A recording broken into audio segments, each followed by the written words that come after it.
you're the one who pushed me over the line, because I'm sitting there and I said, well, Raoul is you're a hedge fund guy and all this stuff. But when you said there's a wall of money coming in to Bitcoin, when you said that, it struck a chord in me. I said, all this money is have to go somewhere. And so that's why I want to thank you, because you made me very rich. So thank you.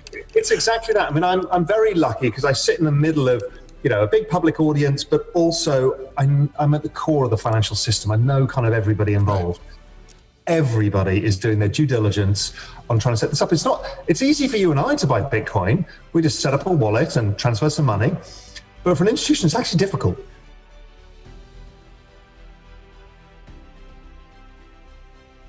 So how does the central bank digital currency, what does that look like? How does that play out? And how does that affect like Bitcoin and gold and silver? Well, it's basically twofold. One is this need to extend monetary policy in a way that might work, because they're kind of acknowledging it doesn't work. The other thing is they're acknowledging we live in a digital world. Everything we do, we're talking over Zoom now, and it's like sitting in the same room, right? The world has changed. We're totally digital. So you need a payments platform that can instantaneously move money around. Also, they've decided that they want to be able to instantaneously create stimulus or withdraw stimulus to different parts of the population. So central bank digital currencies allow all of that. But what it also allows is on-ramps and off-ramps for the digital world of Bitcoin and the other cryptocurrencies, because it becomes seamless, very quick. I can transfer money out of dollars straight into Bitcoin, straight across to yen, and all of that world flows. So it does give us this life raft, which is Bitcoin, that we can use as our own reserve currency, much like many of us have used gold for many years. And, gold has always formed part of the system. That's not going away. But Bitcoin is the kind of new elephant in the room that's really adapted to our modern environment. And it makes it super, super easy to use. Well, as I was saying to you before they got on this thing, is I listen to a lot of guys on YouTube, and like Anthony Pompliano, and of course Peter Schiff, who trashes it, and all the other characters, Max Kaiser. But you're the one who pushed me over the line, because I'm sitting there and I said, well, Raoul is you're a hedge fund guy and all this stuff. But when you said there's a wall of money coming in to Bitcoin, when you said that, it struck a chord in me. I said, all this money is have to go somewhere. And so that's why I want to thank you, because you made me very rich. So thank you. It's exactly that. I mean, I'm very lucky because I sit in the middle of, a big public audience, but also I'm at the core of the financial system. I know kind of everybody involved. Right. Everybody is doing their due diligence on trying to set this up. It's easy for you and I to buy Bitcoin. We just set up a wallet and transfer some money. But for an institution, it's actually difficult.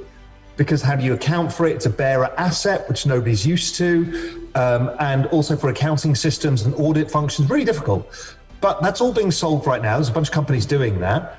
And so all of these companies, the first were the family offices, because it was easier for them. But income, we're hearing BlackRock talking about it. Fidelity have made a big play in the space. We're seeing Mass Mutual, we're seeing corporate treasurers, and that's just the start. So that's the wall of money coming in. Because there's too much of it. Institutional money. It was retail money to start with. 2017, the bull market in crypto was retail. What's great is retail is already in this trade, and we're going to get to front run Wall Street. That never happens. Wall Street front runs the individual. This time, the little guy gets his opportunity to front run Wall Street. Well, we just interviewed Simon Dixon, and he says it's the geeks win this time. So yeah. It's the geeks, the retail dreamers, everybody, they get their chance, which is fantastic. If I could plug my book here, I wrote this book, Fake Money, Fake Teachers, Fake Assets. And I said, gold and silver are God's money, because, Kim and I have tons of gold and silver, real stuff. I started a gold mine and a silver mine. That's how much I'm into it. And then I call Bitcoin people's money. And it's the network, right? I mean, I think that's the thing that's hard to understand for people, that it's not centralized. It's a network of people watching out for their own money. I mean, is that kind of what the network means to you? Yes. Now, think of network effects, which is a thing that we've all learned about from Facebook and Google and Twitter and all that stuff. What that means is the value of a network increases exponentially with the number of people using the network. What Bitcoin actually is a distributed network of money. So it's got all this perfect behavioral incentives. On Facebook, the incentive was you can speak to your friend that you saw at school, right? You can keep up to date with your friends. Or Twitter might be, we can connect all of these smart people together and learn from them. Bitcoin is actually, the more people you bring into the network, the more the value of the money goes up. The behavioral incentives are super powerful. It's probably the world's most perfect behavioral economics incentivized program ever created. It's called self-interest, right? It's self-interest. Yep. I want to watch my money.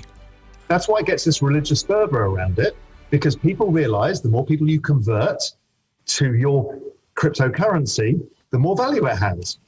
It's getting very popular. Institutions are coming on board. Governments are coming on board. It's like everybody wants to get in the game. But from my understanding, there's only so much available. Is that correct? That's right. I mean, there's 21 million Bitcoins, but there's only 650 mined per day.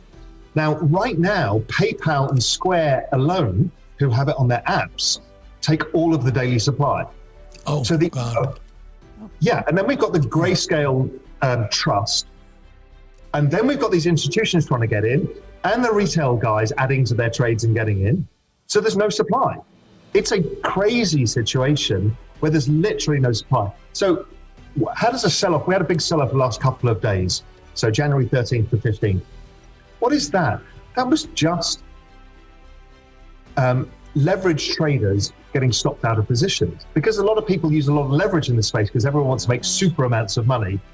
So people who borrowed money, they get stopped out quickly. That's the only supply. There is nobody else selling their Bitcoins. Everyone takes it off the exchange, hides it in their wallet and says, you're not having it.